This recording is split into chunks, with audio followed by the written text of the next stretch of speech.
नमस्कार, मैं कृष्णा शर्मा उज्जैन टीवी की ओर से सभी दर्शकों का हार्दिक स्वागत करता हूं। आइए एक नजर डालते हैं उज्जैन शहर के प्रमुख समाचारों पर। राष्ट्रीय विधिक सेवा प्राधिकरण द्वारा इस वर्ष की प्रथम लोक अदालत का आयोजन किया गया, जिसमें लगभग 13,000 से अधिक प्रकरणों में हुई कार्रवाई। वर्ष की पहली लोक अदालत में दीवानी, आपराधिक, चेक बाउंस, मोटर दुर्घटना, क्षतिपूर्ति दावा, पारिवारिक भूमि व विभिन्न विभागों के बकाया राशि प्रकरण रखे गए।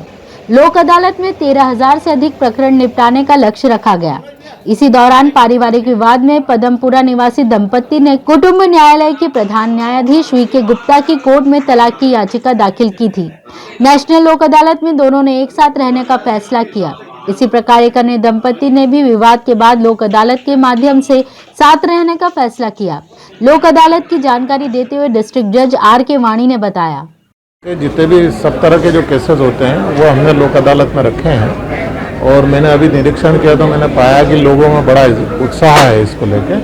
और हमारे अधिवक्ता बंधु, हमारे जो न्यायाधीश हैं, न्यायिक कर्मचारी हैं और सभी पक्षकार हैं, इनका सबका मिला जुला जो है वो परिणाम आता है एक लोक अदालत की सफलता के लिए।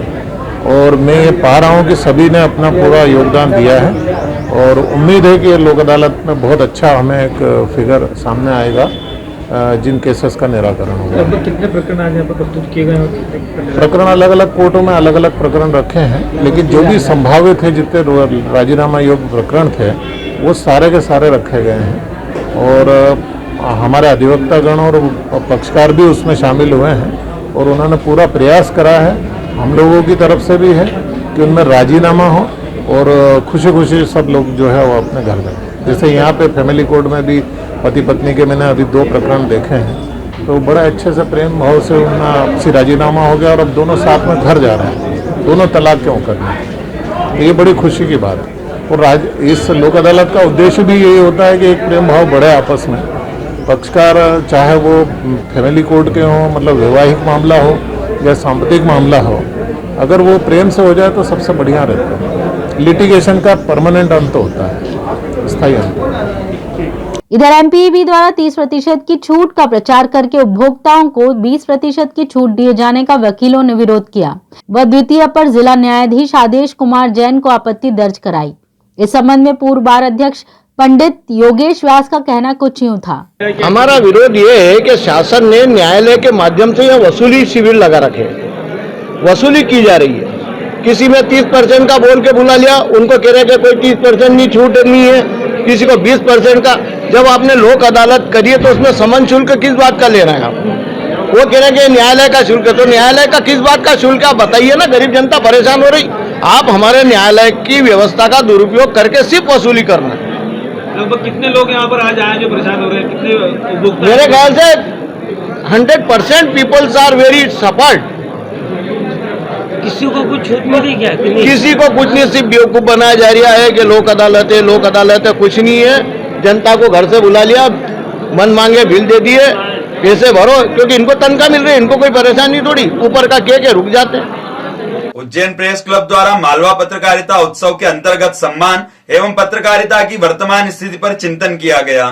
2 दिवसीय मालवा पत्रकारिता उत्सव का शुभारंभ विधायक एवं पूर्व मंत्री जीतू पटवारी, विधायक द्वय महेश परमार, विधायक पारस जैन, वरिष्ठ पत्रकार राजेश बादल नई दिल्ली, वरिष्ठ पत्रकार राकेश पाठक ग्वालियर, वरिष्ठ पत्रकार डॉक्टर हिमांशु द्विवेदी रायपुर द्वारा दीप प्रज्वलन कर किया गया।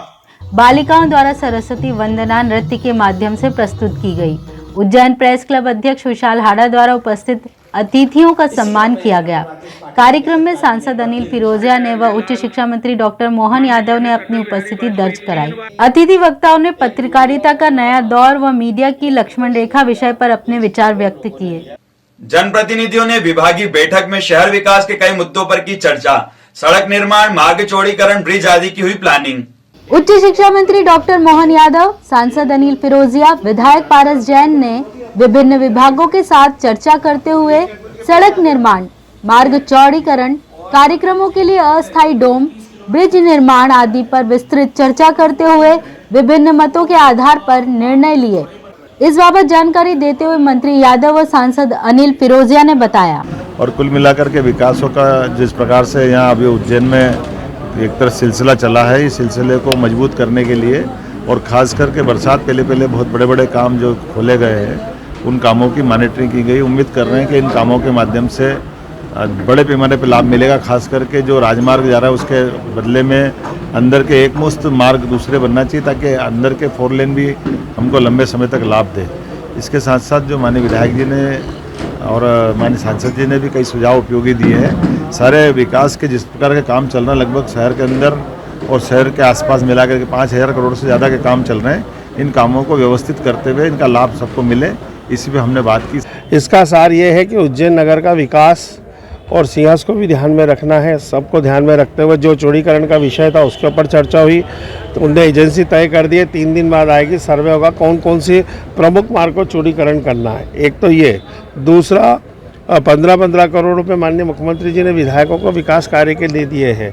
तो माननीय पारस जैन साहब को मैंने जो निवेदन करा था, उन्होंने मेरा निवेदन मानते हुए ये जो सामाजिक न्याय परिसर है यहाँ पे एक अस्थायी डोम बनाने की बात हुई है, ताकि यहाँ पे जो हमेशा कार्यक्रम होते हैं तो जनता को एक धार्मिक और सामाजिक अनुष्ठान कार्यक्रम के लिए एक स्थान मिल जाएगा।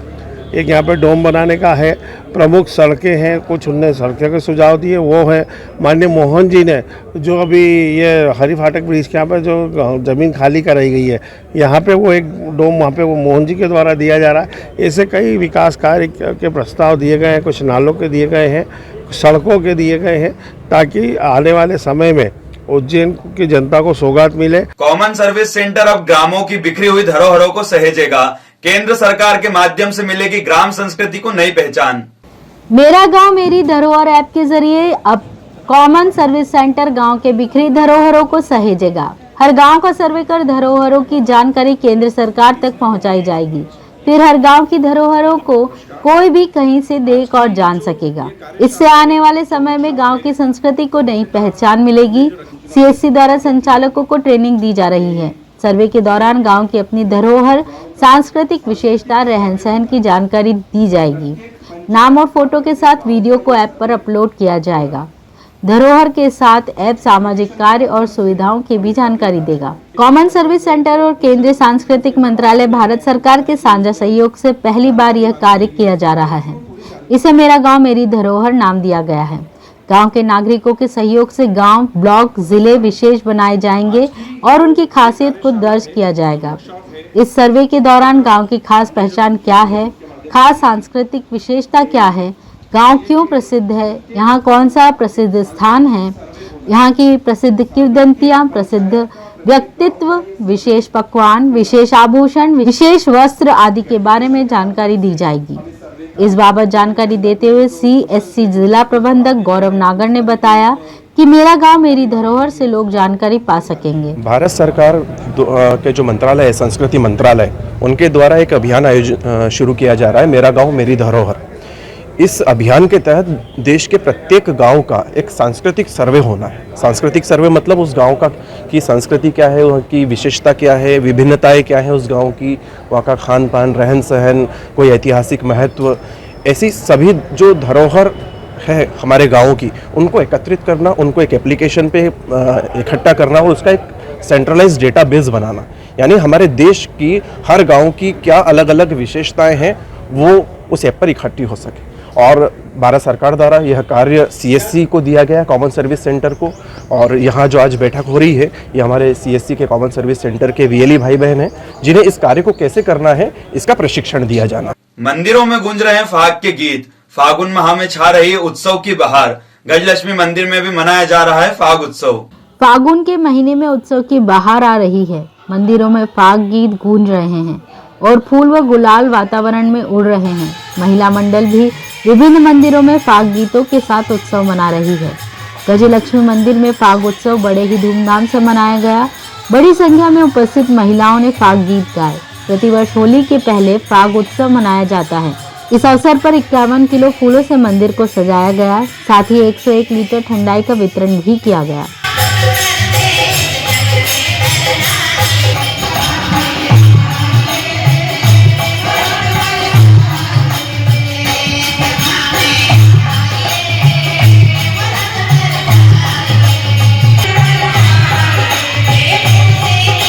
तो ये थी उज्जैन शहर की प्रमुख खबरें। ऐसी ही ताजा खबरों के लिए देखते रहिए उज्जैन टीवी। उज्जैन टीवी के यूट्यूब चैनल को लाइक और सब्सक्राइब करना ना भूलें। नमस्कार।